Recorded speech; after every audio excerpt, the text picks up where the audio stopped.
If you're a software founder selling faster than your team can deliver, this video is for you. I'm going to break down the 3 systems that help you scale fast without drowning your engineering team. Here's the thing.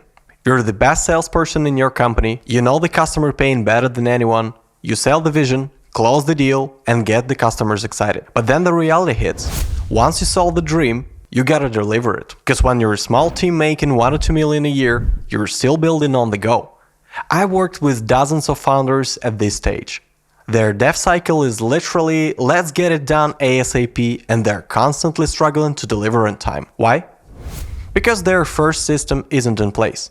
Let me show you exactly how to fix that. Before I start, make sure you hit the subscribe button to get more videos like this if you're looking to grow your software business fast. System number 1, the release train. This is your first unlock. Predictable delivery that customers actually love. Here's what you do. Go to your biggest customers today and say, we're shipping new features every 2 weeks. When you request something, it goes to the backlog and we build it in the next sprint. No exceptions. This is how we deliver on time, every time. Will some customers push back? Absolutely. I had a client whose customer was bombing them with daily emails saying, I need this yesterday. We told them straight up, you'll get updates every 2 weeks on these exact dates. We're not shipping daily chaos. They got angry. But here's what happened afterwards. Once they saw predictable releases, they calmed down and trusted the process. This kills the one more thing syndrome. You know what I'm talking about. That customer that keeps adding scope, creating pressure, derailing your team. With the release train, one more thing means one more sprint. Why this makes you grow fast? You stop adding random stuff mid-sprint. You focus only what moves the needle and nothing slows you down. Here's the setup.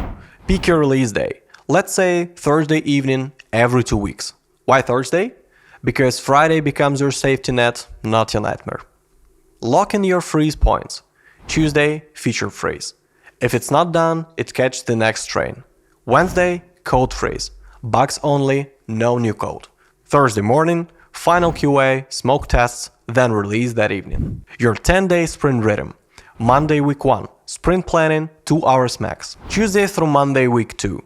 This is when you build and run daily 15-minute stand-ups. Tuesday week 2, feature freeze. Wednesday, code freeze. Thursday, release evening plus 1 hour review. Friday, 30-minute retro plus buffer for anything that went sideways. The golden rule. The train doesn't wait. Missing Tuesday's feature freeze, your feature catch the next train. No exceptions. Emergency fixes only.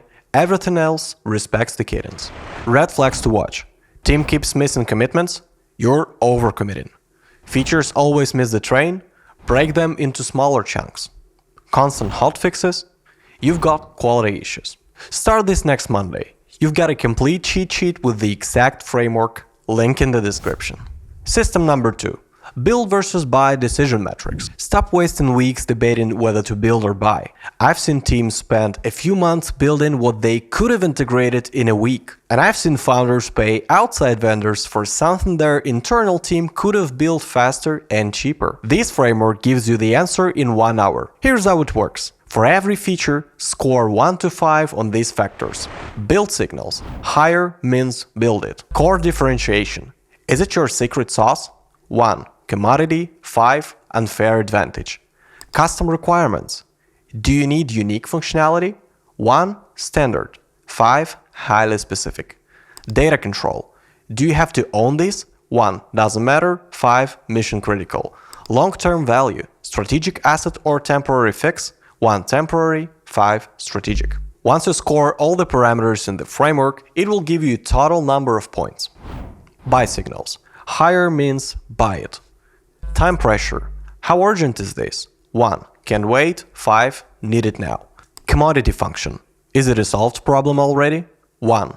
Unique. 5. Totally standard. Maintenance burden. Does it require ongoing updates? 1. Set and forget. 5. Constant evolution. Available solutions. Quality of existing tools. 1. Nothing good. 5. Excellent vendors available. Now you have all the points supporting the buying decision. Here's the decision rule. The framework is going to show you the difference between 2 scores. Build wins by 5+ points, build it. Buy wins by 5+ points, use existing solution. Tie, within 4 points, hybrid approach. Quick examples. Email marketing feature. Build 7 by 16. Integrate a product like MailChimp. Done. Your unique workflow automation.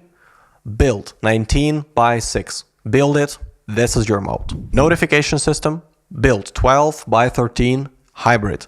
Use Twilio for delivery plus custom triggering logic. The tiebreaker rule. When in doubt, buy first. Validate with customers before building custom.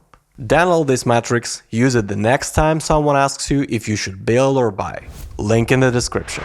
System number 3, the internal versus external prioritization framework. This one is for founders running lean engineering teams, anywhere from 1 to 5 engineers.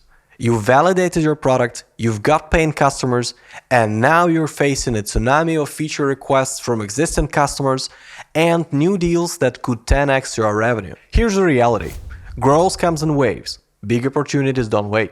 When a whale swims into your net, you call all hands on deck. If you try to handle everything linearly with your small team, you'll catch a tiny fraction of that opportunity. So how do you catch the wave without drowning your team? You need to know what to keep internal, what to outsource, and what to augment. Here's the framework. Score every backlog item on the 4 factors. 1. Business impact. Critical, all customers affected. Average, some customers demanding. Low, 1 to 5 customers needed, and if they churn, won't kill you. 2. Urgency. High, customers threatening to leave, cash flow at risk. Average, important but flexible timeline. Low, nice to have. 3. Product knowledge required. Deep, touches every module, requires understanding entire system. Partial, isolated to 1 module.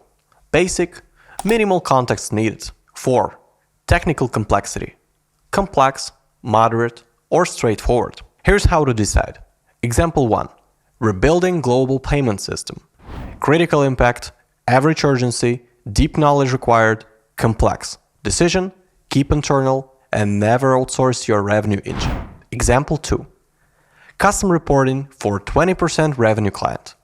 Average impact, high urgency, deep knowledge, moderate complexity. Decision, external with your supervision. Get an outside team, assign an internal supervisor, and require a proper discovery phase to learn your system first. Example 3. Zapier or an end-to-end connector. Low impact, average urgency, basic knowledge, moderate complexity. Decision, fully outsource. Only 5 endpoints needed, minimal context required. This framework lets you say yes to more opportunities without burning your core team. You keep the strategic work internal and delegate everything else. 3 systems to scale fast. Release train for predictability, build versus buy for speed, internal versus external for scale. Grab all 3 frameworks in the description. And if you found this valuable, hit like and subscribe. I drop frameworks like this every 2 weeks to help you scale faster with the team you have. Now, go implement one of these this week. Let me know which one you're starting with in the comments. I'll see you in the next episode.